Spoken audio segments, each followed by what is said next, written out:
back. You're watching NewsX, and we are talking about the proposed bill on sexual harassment. This is a bill said to be in favor of women, and there is also a debate about whether this bill should be made gender neutral. Vasif Ali, who is a member of the Save the Indian Family Foundation, is still with us.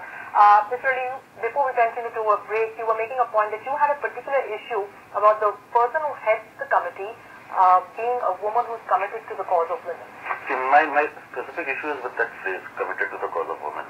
See, this sexual harassment bill has been made based on some Vishakha guideline. That judgment came out in 1997. Now, in that Vishakha guideline, this committed to the cause of women word is not there. They've inserted it on themselves. So you've got an inquiry panel which are saying that they committed to the cause of women. So this is not a neutral panel now. This panel becomes biased. Now, any person who goes there is intimidated now. That he knows that the inquiry that is being held may not be in his favor. May hold him guilty without giving him a possibility to prove his innocence.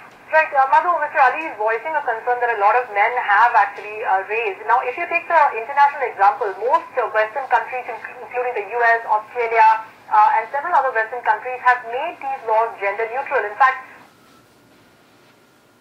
the US experience has been that sexual harassment claims filed by men have actually doubled between 1990 and 2009. So why not keep this aspect in mind while making this bill?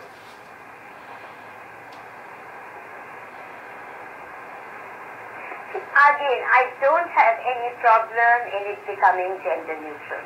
But the problem of implementation and the dysfunctional machinery still stays. It can be now misused as much by men as by women. Secondly, this phrase, committed to the cause of women, is not quite as offensive a phrase as Mr. Ali is making out to be. I certainly would have preferred a term like a person with a proven track record of integrity in public life. That's the kind of wording I would have, because committed to the cause of women, how do you judge somebody's commitment to women? Right. Does Mr. Ali think commitment to the cause of women means being partial to women and being blind to issues of justice and fair play? I hope not.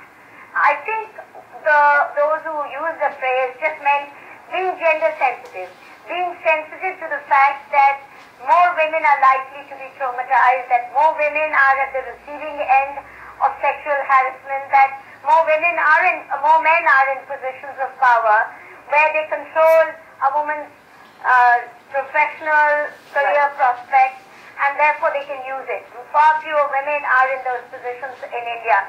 I, as I said, would have preferred a phrase like a person with a proven track record of integrity in public life, and that includes being non-partisan, being fair, making sure that no innocent is punished on the basis of cooked-up charges, but also making sure that women's dignity is protected, which is not happening. With all the committees that we have seen, if you were to do an audit of all the sex harassment committees that have been appointed in so many... Right.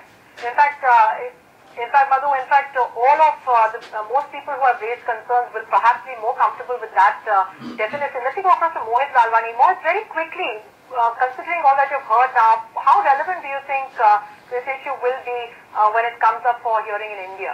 Well, the thing is, Rukmini, I think it's important for us to establish, I have no problem actually with a woman heading this committee, considering the fact that at least for the next many years in India, more of the sexual harassment cases are actually going to be filed by women. I mean, that's going to be a fact of life. So I have no problem with a woman, especially one who's sensitive to the cause of women, being in charge of this committee, of course, well selected. The reason I say this is because if you look at a country, again, as I said, in the US, where sexual harassment has developed and matured, in 1991, the reasonable person standard changed to that of the reasonable woman standard, which really gave a favorable, a favorable bias, if you will, though that's what the show is all about, a favorable bias to the defendant. Right. I'm sorry, to the person who was claiming sexual harassment. So, in that sense, I feel it's important at least for now, for us to have a woman in charge of this committee, and obviously one who's well selected, I think that's very important. All right, Mohit, very relevant point there, but let me also quickly take in some of the views expressed by some of our viewers. We had asked them if sexual harassment bills are to men in the current form. Nikhil Cortez, writer from Goa, saying that regardless of the bill, there will be thousands of women who face sexual harassment in the workplace. At least now they have some legislator to protect them and may be more likely to report cases. Vinayak Pathak writes in from Bhubaneswar, who says that it is harsh and women are given the benefit of doubt with the report, and men should be at their best behavior at least in the office. Nisha Nag writes in from Jaipur to say, what if a male is sexually harassed at work? Will this case be even entertained? There are a few cases, but it does happen.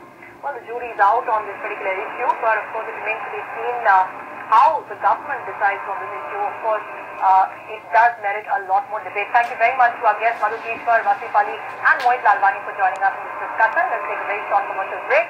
Top stories and headlines on the other side.